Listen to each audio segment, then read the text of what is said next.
आपने अक्सर सुना होगा कुछ बच्चे अपने माँ बाप को वृद्ध आश्रम में छोड़ आते हैं या फिर प्रॉपरली ट्रीट नहीं करते या फिर मारते पीटते भी हैं। आपके मन में ये एक सवाल ज़रूर आता होगा, मेरी भी आता है कि ऐसा कैसे पॉसिबल है, कैसे कोई अपने माँ बाप को ऐसे ट्रीट कर सकता है। क्योंकि माँ बाप वो रिश्ता है जैसा कोई और रिश्ता नहीं होता। उन्होंने आपको इस दुनिया में लाया है, फिर इतने साल आपका ध्यान रखा है, आपको पाला पोसा है, बड़ा किया है, तो कोई उनके अगेंस्ट कैसे हो सकता है। वेल डियर व्यूअर्स, रियलिटी वैसी नहीं है जैसे आप चाहते हो कि वो हो, बल्कि रियलिटी वैसी है जैसी वो है। तो फ़ायदा इसी में है कि जितनी जल्दी हम इसे समझ पाएं और उसके अकॉर्डिंग अडेप्ट करें। हमें से काफ़ी लोग अब तक पेरेंट्स बन चुके होंगे या बनने वाले होंगे, लेकिन एक डिज़ायर जो हम सब में कॉमन है वो है, हम चाहते हैं अपने बच्चों की तरक्की। बेसिकली हम चाहते हैं कि आज के इस तेज़ तर्रार ज़माने में हमारे बच्चे रॉक कर दें। तो ऐसी इच्छा रखना कोई गलत बात नहीं है, लेकिन सबसे पहले आप ये समझिए कि आप पहली बार पेरेंट बने हो। आपकी उम्मीदें खुद से, अपने बच्चों से बहुत ज़्यादा हैं। क्योंकि जब कुछ नया स्टार्ट होता है तो बहुत ज़्यादा एक्साइटमेंट होती है, और एक्साइटमेंट में अक्सर इंसान चीज़ों को नज़रअंदाज कर देता है। तो जो सबसे पहली चीज़ आपको समझनी है और आपको याद रखनी है वो है कि आपके बच्चे आपके सपने पूरे करने के लिए नहीं पैदा हुए हैं। आई नो ये सुनने में अजीब लगेगा, लेकिन ये एक फैक्ट है। अगर आप इस चीज़ को पहले ही समझ जाओगे, ट्रस्ट मी, आपकी लाइफ, आपकी फैमिली की लाइफ बहुत इजी होने वाली है। एक बार फिर से कहूँगा, आपके बच्चे आपके सपने पूरे करने के लिए पैदा नहीं हुए हैं। देखो, नॉर्मल ह्यूमन टेंडेंसी है, जब किसी के लिए हम कुछ करते हैं तो नेचुरली एक एक्सपेक्टेशन डेवलप हो जाती है। और जब आप किसी को 20-30 सालों के लिए पालोगे, उनकी हर ज़रूरत पूरी करोगे, तो उनसे एक्सपेक्टेशन होना तो नेचुरल है और इसमें कुछ गलत भी नहीं है। लेकिन एक्चुअल एक्सपेक्टेशन जो होनी चाहिए आपकी अपने बच्चों से, वो ये है कि वो एक अच्छे इंसान बने।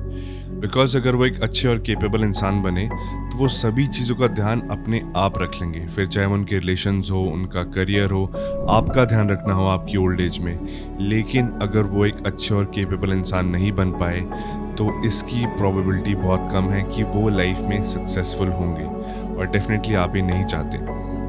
तो अब सवाल आता है, ऐसा क्या करना चाहिए जिससे सुनिश्चित हो कि आपके बच्चे केपेबल और एक बेटर ह्यूमन बीइंग बने। तो बहुत सारे फैक्टर्स हैं, लेकिन मैंने 2 मेन फैक्टर्स को चुना है जो हर बच्चे की परवरिश में सबसे ज़्यादा इंपॉर्टेंट है, और सबसे ज़्यादा ओवरलुक्ड फैक्टर्स भी वही हैं। तो आज हम उनके बारे में डिस्कस करेंगे। मैं एग्जांपल्स देके उन्हें समझाने की कोशिश करूँगा ताकि आप वो अपनी लाइफ में इम्प्लीमेंट कर सकें। तो जो सबसे पहली चीज़ है वो है इमोशनल अवेलेबिलिटी। अब इसके बारे में जानते सब हैं, लेकिन ये एक्चुअली क्या है, आइए वो समझते हैं। देखो, 10 साल की एज तक बच्चे अपने माँ बाप पे टोटली डिपेंडेंट होते हैं। उनकी पूरी लाइफ अपने माँ बाप के अराउंड घूमती है। लेकिन जैसे वो बड़े होने लगते हैं, उनका बेसिक ह्यूमन नेचर डेवलप होने लगता है, जो है सोशलाइज करना। बच्चे धीरे धीरे फ्रेंड्स बनाने लगते हैं। वो खेलना कूदना, बाहर जाना ज़्यादा पसंद करते हैं घर में रहने की बजाय। उनके अपने नए favourite TV serial, actor actresses, गाने, बैंड्स, ये सब चीज़ें उन्हें पसंद आने लगती हैं, और ये सब चीज़ें मदद करती हैं उन्हें खुद को एक आइडेंटिटी देने में। और बस यही पेरेंट्स बच्चों के लिए इमोशनली अवेलेबल होना बंद कर देते हैं, या कह लो बहुत कम कर देते हैं। अब ऐसा क्यों होता है? वेल, ऐसा इसलिए होता है क्योंकि अब तक जो बच्चा आपकी गोद में था, हमेशा आपके साथ चिपका रहता था, मम्मी मम्मी पापा पापा करता रहता था, अब उसके नए दोस्त बन चुके हैं। अब उसे आपके साथ टाइम बिताना ज़्यादा पसंद नहीं है, उसे बाहर जाना, बाहर खेलना ज़्यादा पसंद है। उसकी अपनी ओपिनियंस डेवलप होने लगी हैं।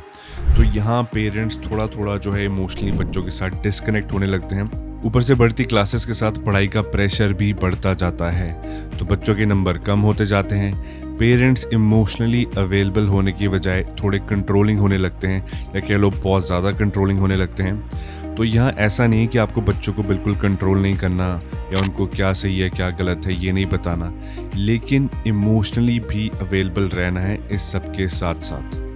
छोटा सा एग्जांपल अगर मैं आपको दूं, तो जैसे बच्चे आपके स्कूल से आए तो पहले उनके बारे में पूछिए कि उनका हालचाल कैसा है, उनका दिन कैसे गया, उनके दोस्त कैसे थे, आज स्कूल में क्या हुआ जो पढ़ाई से रिलेटेड ना हो।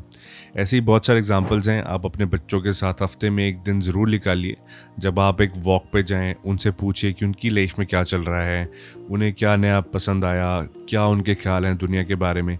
देखिए, इसका एकदम से आपको रिजल्ट नहीं मिलेगा। शायद आपके बच्चे बोले भी ना, वो म्यूट बटन उनका ऑन हो जाए, लेकिन आपको ये करते रहना है, क्योंकि इससे आपके बच्चों के दिमाग में एक चीज़ बैठ जाएगी कि अगर हाँ, मुझे कुछ इमोशनली एक्सप्रेस करना है तो मैं अपने पेरेंट्स के पास जाके वो कर सकता हूँ।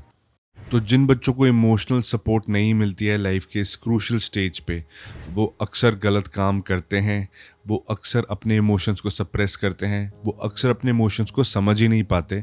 लेकिन इमोशन को आप जितना मर्जी सप्रेस कर लीजिए, वो कहीं ना कहीं तो निकलेगा ही। तो अक्सर इससे घर में लड़ाई कलेश, बच्चे बदतमीज़ होने लगते हैं, और भी बहुत सारे कॉन्सिक्वेंसेज हैं इस चीज़ के। तो इमोशनल अवेलेबिलिटी की इंपॉर्टेंस आप समझ चुके होंगे। तो आइए चलते हैं अपने अगले इम्पॉर्टेंट पॉइंट की तरफ। हम अपने बच्चों से बहुत ज़्यादा एक्सपेक्टेशन तो रखते हैं, लेकिन जब उन्हें रियल लाइफ स्किल्स सिखाने पे बात आती है तो हम कुछ एक्स्ट्रा ऑर्डनरी नहीं करते उसमें, लेकिन हाँ, उनसे एक्स्ट्रा ऑर्डनरी रिजल्ट ज़रूर एक्सपेक्ट करते हैं। तो जो सबसे इम्पॉर्टेंट माइंडसेट हमें अपने बच्चों का डेवलप करना है वो ये है कि लाइफ में सपने हार्ड वर्क, स्मार्ट वर्क और पेशेंस से पूरे होते हैं, सिर्फ सपने देखने से नहीं। और ये कैसे करना है, आइए समझते हैं। जैसे कि आप अपने बच्चों को पॉकेट मनी मत दीजिए, बल्कि उनके लिए ऐसी अपॉर्चुनिटीज़ क्रिएट कीजिए कि वो अपनी पॉकेट मनी अर्न कर सकें आपसे। आप उन्हें कोई नई बुक पढ़ने के लिए मोटिवेट कर सकते हो, और जब वो नई बुक पढ़ लें, उसे फिनिश कर दें, आप उन्हें एक सर्टेन अमाउंट ऑफ मनी दे सकते हो। वैसे ही हफ्ते में 3-4 बार हेल्दी खाना खाने के लिए उन्हें मोटिवेट कर सकते हो, एक्सरसाइज करने के लिए मोटिवेट कर सकते हो, मेडिटेट करने के लिए मोटिवेट कर सकते हो। और अगर वो ये सारे काम करते हैं तो आप उन्हें एक certain amount of pocket money दीजिए। ऐसी बहुत सारी फ़ायदेमंद चीज़ें हैं जिन्हें आप करवा सकते हैं, और एक साथ उन्हें ये आदत भी डाल सकते हैं कि कैसे किसी चीज़ को पाने के लिए उन्हें प्लान आउट करना पड़ेगा, उन्हें अपस्किल होना पड़ेगा। उन्हें क्रिएटिवली घर की कोई छोटी मोटी जिम्मेदारी दीजिए जिसके लिए आप उन्हें रिवॉर्ड कर सकें, जैसे कि वो रिकॉर्ड रख सकते हैं ग्रोसरीज़ का, कब कितना खर्चा हुआ एंड ऑल। ऑब्वियसली ग्रोसरीज तो आप खुद ही लाओगे, लेकिन ऐसे उन्हें डिसीजन मेकिंग में इन्वॉल्व करके आप उनमें एक सेंस ऑफ रिस्पॉन्सिबिलिटी डेवलप करोगे, ताकि जब लाइफ में एकदम से चीज़ें तेज़ होने लगे तो उनकी एक गो गेटर स्पिरिट या रिस्पॉन्सिबल स्पिरिट उन चीज़ों को हैंडल कर पाए। तो डियर व्यूअर्स, मुझे लगता है इस टॉपिक पे एक वीडियो काफ़ी नहीं है, लेकिन फिर भी इस वीडियो में मैंने 2 सबसे अहम पॉइंट्स कवर करने की कोशिश करी है। एक इमोशनल अवेलेबिलिटी अपने बच्चों के लिए, और दूसरा उनका एक ऐसा माइंडसेट डेवलप करना क्रिएटिवली उन्हें रिवॉर्ड करके कि वो खुद इनिशिएटिव लेना सीखें, वो खुद करेजियस बने, खुद नई चीज़ें सीखें। और पेरेंट्स के लिए इस वीडियो से टेक अवे ये है, फिर से एक बार दोहरा दूँ, कि आपके बच्चे आपकी एक्सपेक्टेशन पूरी करने के लिए नहीं बने हैं। आपकी सिर्फ उनसे एक एक्सपेक्टेशन होनी चाहिए कि वो एक अच्छे इंसान बने, एक केपेबल इंसान बने। क्योंकि अगर ऐसा हो गया तो वो सारी चीज़ों का ध्यान अपने आप रख लेंगे, अपने फ्यूचर का, अपने करियर का, अपने रिलेशंस का, आपकी ढलती उम्र में उन सब चीज़ों का ध्यान वो खुद रख लेंगे। और उसके लिए क्या करना है मैंने आपको बता दिया है। लेकिन अगर वो एक अच्छे इंसान ना बने तो ये बहुत अनरियलिस्टिक हो जाएगा आपके लिए एक्सपेक्ट करना कि आपका बच्चा बहुत कुछ आउटस्टैंडिंग करेगा। ये सुनने में बहुत बुरा लगता है, इसके लिए माफ़ी भी चाहूँगा, लेकिन रियलिटी को हम जितना जल्दी एक्सेप्ट करें उतना बेहतर होगा। रियलिटी को एक्सेप्ट करके उसके अकॉर्डिंग काम करना शुरू करें, और फिर आपको कोई चिंता करने की ज़रूरत नहीं है। और अब आखिरी लेकिन सबसे इम्पॉर्टेंट चीज़, बच्चे माँ बाप को फॉलो करते हैं। तो अगर आप में कोई बुरी आदत है, मोस्ट लाइकली आपके बच्चे उस बुरी आदत को डेवलप कर सकते हैं। तो आपके लिए भी अब एक नया मौका है अपनी आदतों को सुधारने का, अपने आप को री इन्वेंट करने का अपने बच्चों के लिए। इससे ना सिर्फ आपके बच्चों को फ़ायदा होगा, आपको भी फ़ायदा होगा, ओवरऑल आपकी फैमिली को फ़ायदा होगा। और लास्टली मेरी एक पर्सनल ओपिनियन है, पहले तो देखा देखी हमें बच्चे नहीं पैदा करना चाहिए, लेकिन चलो अब हो गए हैं तो उनसे फिर बहुत ज़्यादा एक्सपेक्टेशंस नहीं रखनी चाहिए। जैसे कि मैंने कहा कि वो आपके एक्सपेक्टेशंस को पूरा करने के लिए पैदा नहीं हुए हैं, उनकी एक अपनी इंडिविजुअल लाइफ है। लेकिन फिर भी अगर आप उनसे एक्सपेक्टेशंस रखते हैं तो प्लीज़ जो पॉइंट्स मैंने आपके साथ शेयर किए उन पे काम कीजिए, ताकि आपकी जो एक्सपेक्टेशंस है वो कहीं ना कहीं थोड़ी बहुत पूरी हो सके। और आपको ये भी ध्यान रखना है कि आप सिर्फ अपने बच्चे नहीं पाल रहे हो, आप देश को नया भविष्य भी दे रहे हो।